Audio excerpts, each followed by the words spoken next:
Welcome back to the channel, ScooterATVSales.com at Scooter City, Reno.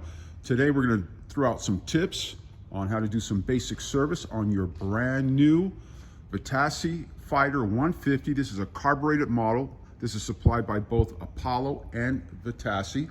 This is manufactured by Qixing. If you guys are ever looking for some information, detailed information on your scooter, on the manufacturer, be right here on the badge area, the top part here, Taozhou Qixing Motorcycle Company, as well as you have the tire pressure listed here, as well as the tire sizes for the front and rear on this, as well as if you're looking for tire pressure recommendations, you'll find it also here on the sidewall where my finger is at here.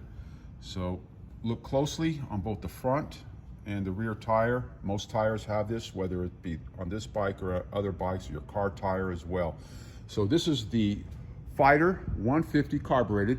I do want to go over the oil change process, you guys. Now again, if you're doing an oil change on this, this is the GY6 150, similar engine on all the other 150s.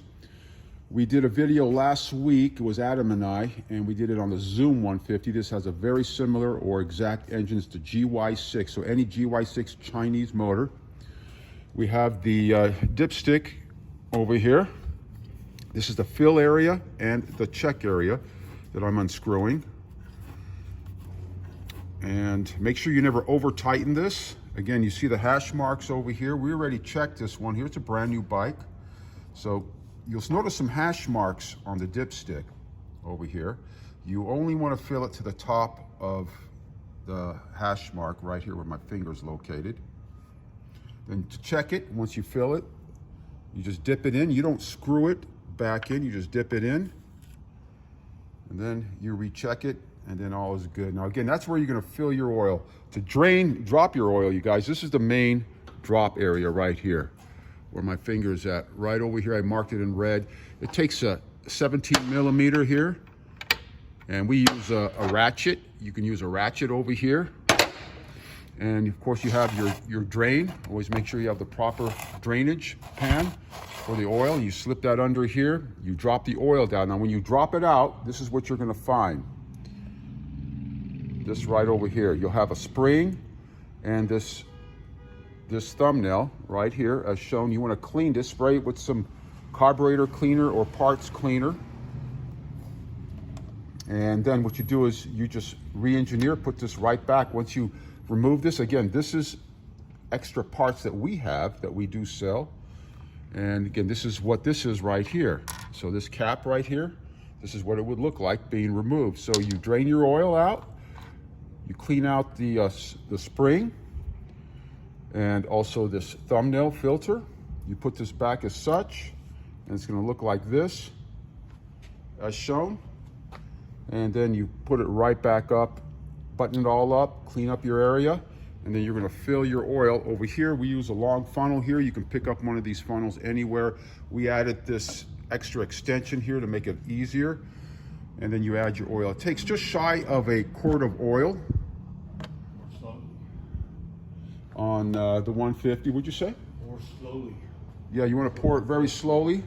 We are a Lucas shop here, you guys, so we always recommend using a high quality oil. This is the Lucas 1040. You could also use 1030. There's other high quality oils. It takes shy of just a quart of oil. And then we're gonna move on over to the other side. I do want to point out on the other side, there's a secondary drain plug here.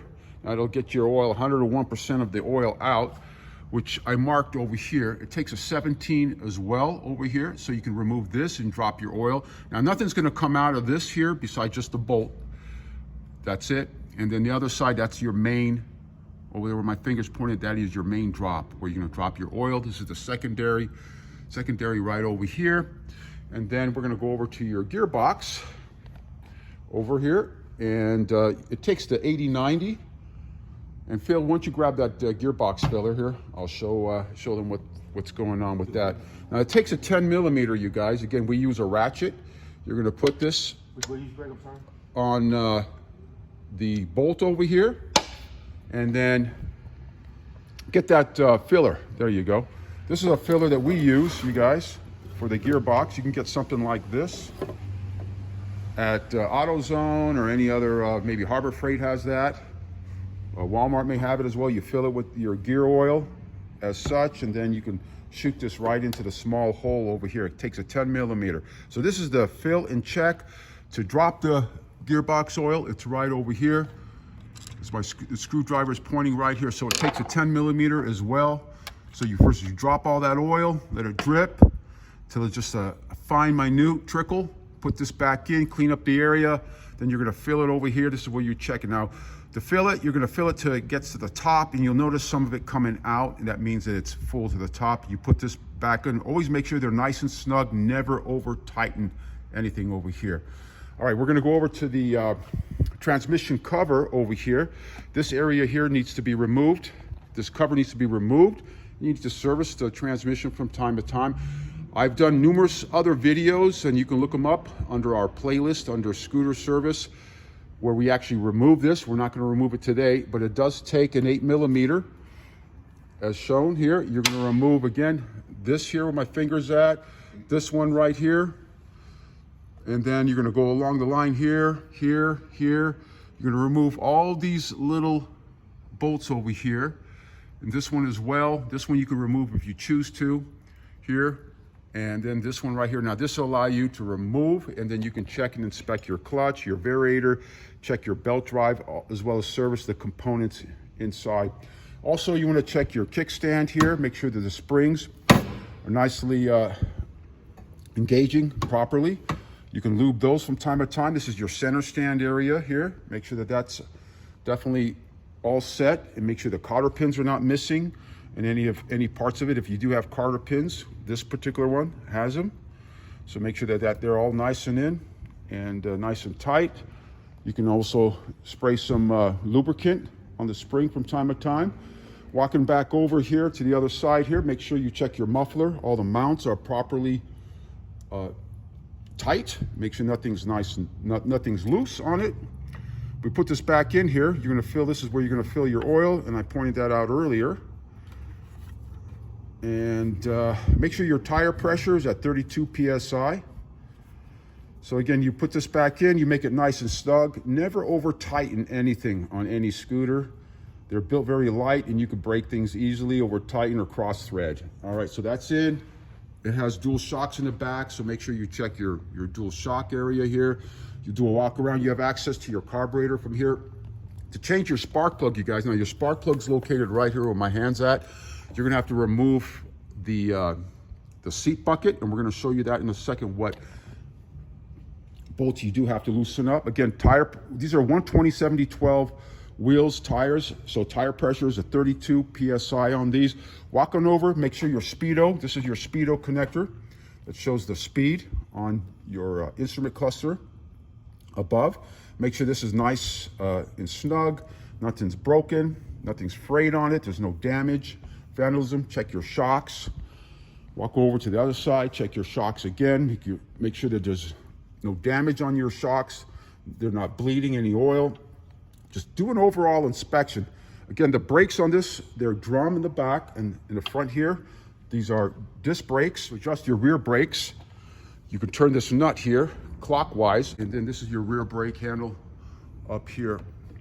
So we're gonna bring this down right now.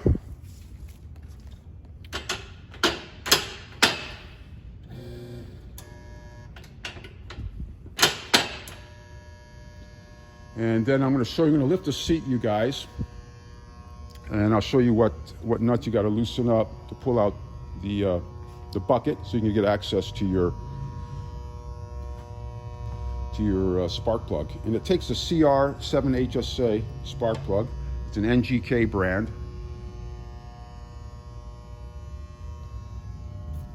All right, so we pop up the seat over here. And what you're going to do is you're going to remove the gas cap here. You'll take a 10 millimeter for this one right here, this one, and this one. And sometimes it's good to loosen these little screws right here on the side. There's another one on the other side, and allows you, because sometimes they may stick onto the bucket, as you can see over here.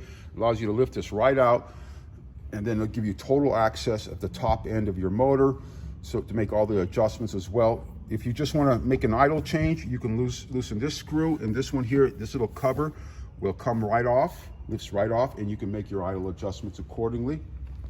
And let's walk over to, I'm going to show you guys the top cap over here. As you can see over here, this will list what type of brake fluid to use. And let's take a look at it right now, what they're suggesting here. All right, so it looks like right there is a .4. Is that what you see here, Phil? Why don't you check it out here? Do you see a .4 up there?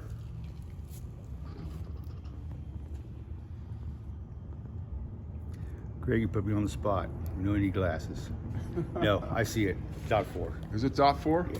Okay, so it's a .4, you guys. Brake fluid, if you ever need to bleed your brakes for any reason, it's a .4. Just follow the instructions in your manual, or as well as it says up here, so it tells you what type of brake fluid to use. So again, you guys, this is some basic service tips. Your battery is located here under the floorboard.